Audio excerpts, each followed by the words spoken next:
Hi, my name is Karen Connolly, and I am the owner and a luxury travel advisor with Balanced Explorations, which is a an affiliate of Gifted Travel Network and a Virtuoso member. So some of you might not know what that means. I just figure I'd check in with you because it's been a little while and I'm not sure how good the internet is here. So I'll do my best and probably not stay on too long. So I have some news. I do have a website that's up right now, but I am going to switch it over within the next 2 weeks. I'm going to kind of move everything, including my newsletter list and things like that, over to Kajabi. They're just more reliable in general. So look for, something new soon. But you can still reach out to me through my website. And I'm also on Facebook and Instagram and LinkedIn as well.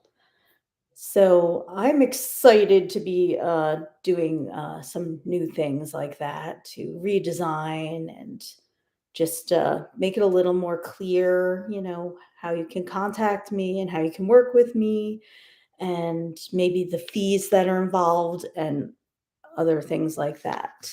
So if you have any questions, please let me know. Um, I had a very relaxing week this week.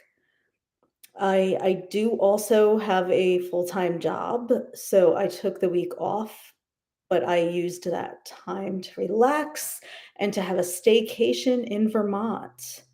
So I went all over the place in the last 3 days. I even ended up in Hanover, New Hampshire, to get some gas.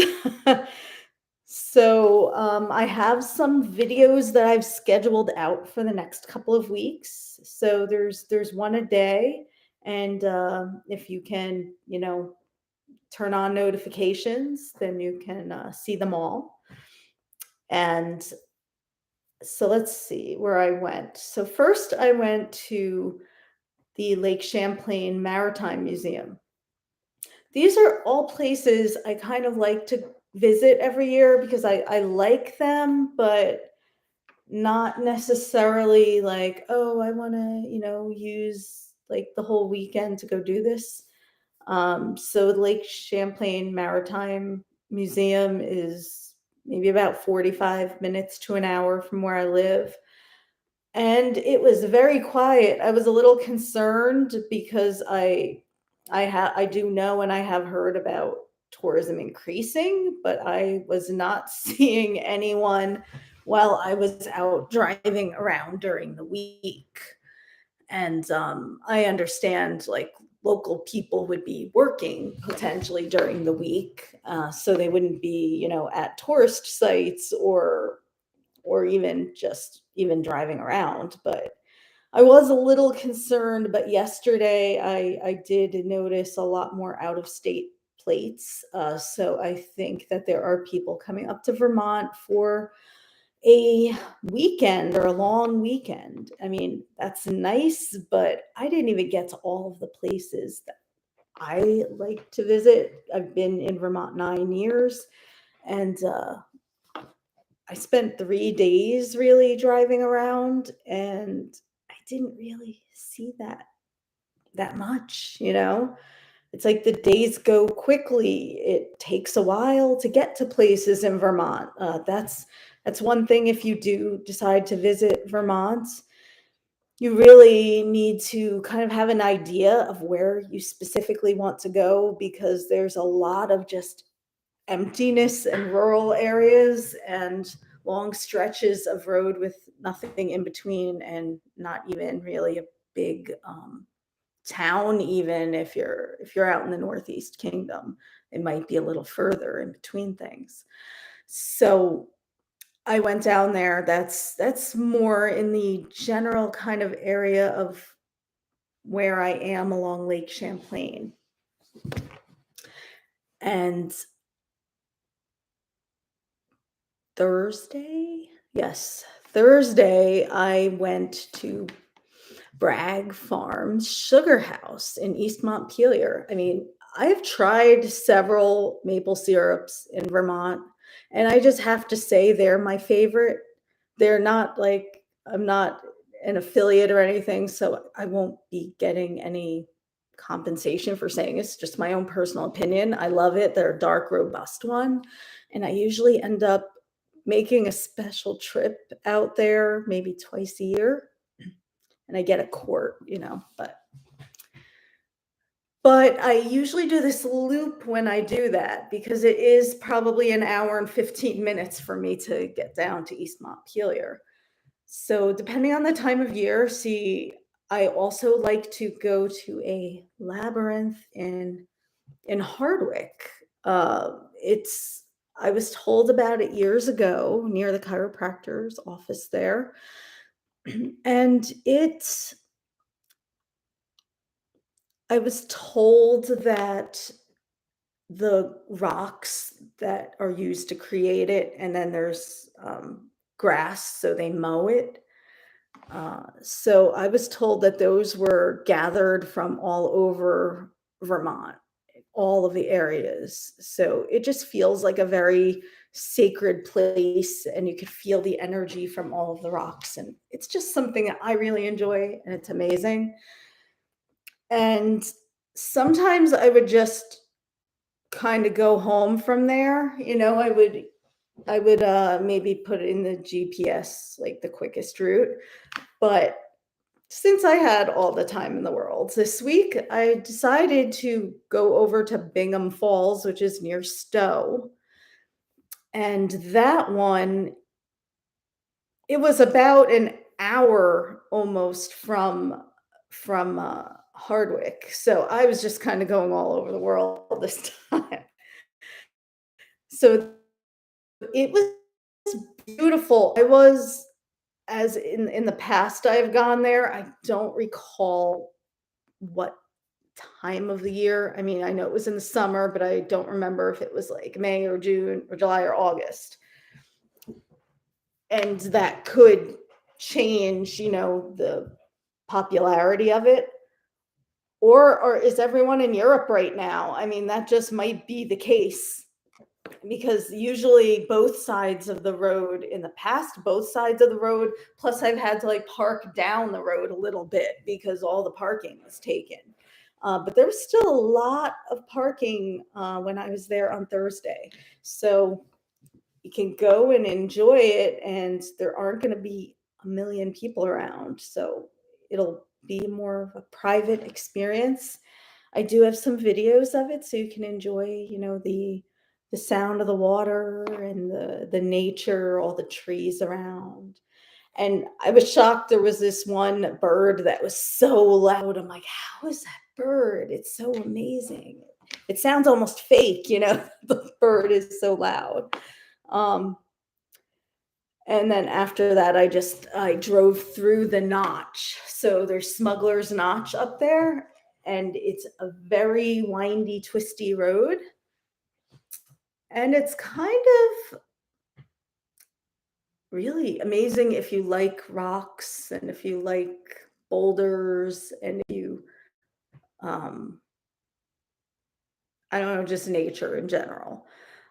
There wasn't really a convenient spot for me to park in this time, so I just drove through, and I was tired from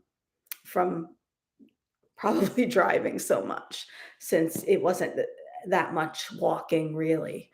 But it was really beautiful, and I do recommend it all times of year.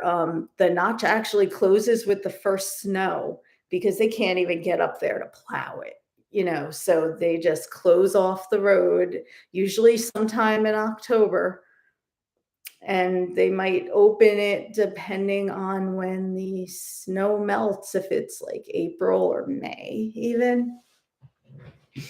So definitely, if you're in, that's a place to enjoy. And then yesterday, I took the long drive from Burlington down to Queechee.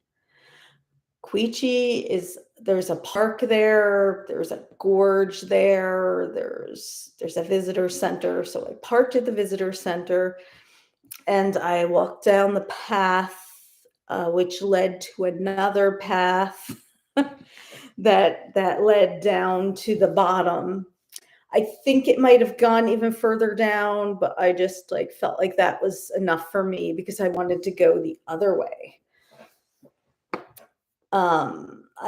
I then went back the other way. I didn't go up on the road to take any photos or videos from the bridge. There's a bridge up there, and you can see how high it is from there. In past years, I have taken photos, so I may share them at some point. It looked a little different in the past couple of years. They did put up like fencing around the bridge because people were jumping. People were killing themselves, committing suicide off this bridge. So to prevent that from happening, they put a fencing up around it and high. So it's like you can't really like climb over it. And I believe I read that they also put like a net to catch you if you did, but I didn't see that when I was there. So perhaps they didn't include that. So that's just a little background. I did walk down that side to the dam, and I have some videos of the water flowing over the edge of the dam. It's really beautiful. It's loud. It's peaceful over there because not as many people go to that part. And I continued past the dam, and it looks like it's closed off. There's like fencing, and it looks like there's a gate, but I think that's what they use when they go in to mow. But I was unsure if it was closed off or if they wanted people to go there. But I had walked there in the past, and I knew it was really peaceful and quiet. And it was like, it's real nature there because a lot of people don't walk through there. Um, like there were a lot more on the other side. Let's put it that way, because they can swim at the bottom, but I just wanted to be out in nature. So I I actually walked over to the gate and I saw there was a little path around it that was open so you could walk in. So I walked through and it's like a mowed path, and I heard some, strange little, I think they were ducks. I don't know. There were some huge dragonflies, like way bigger than I would normally see. Where I where I live, they have these little skinny ones. I occasionally see a big one. I'm just happy they're still around. I know they really liked our pool, but this year we're replacing the pool liner, so it isn't open and there isn't really water in it.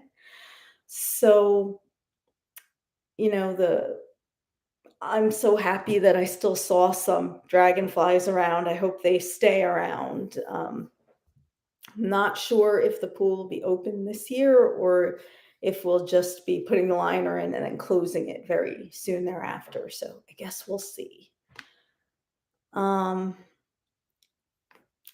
but I walked all the way to most of the way to the end, and then I just saw there was another parking lot, and I'm just like, okay, I don't need to go that extra 50 feet. I'm good.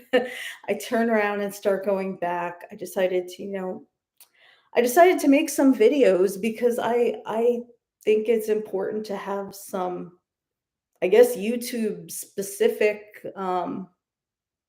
content for you. A lot of what I post on here is I make reels on Instagram, and then I also share them here because why not? I'm sure there's a different audience, on here than on my, Instagram, which is different from the people on my Facebook. Yeah, so it's like every platform's a little different. Um, so thinking of things to do and to offer. And I will be sharing some ways to get on my newsletter list.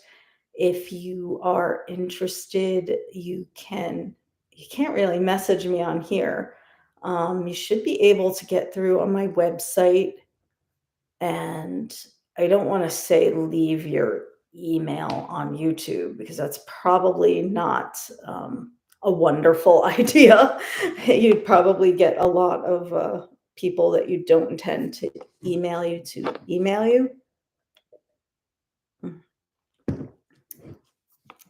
So that's just some more, news of things that are happening in the near future. So I think that's probably it for today, and I will talk to you soon.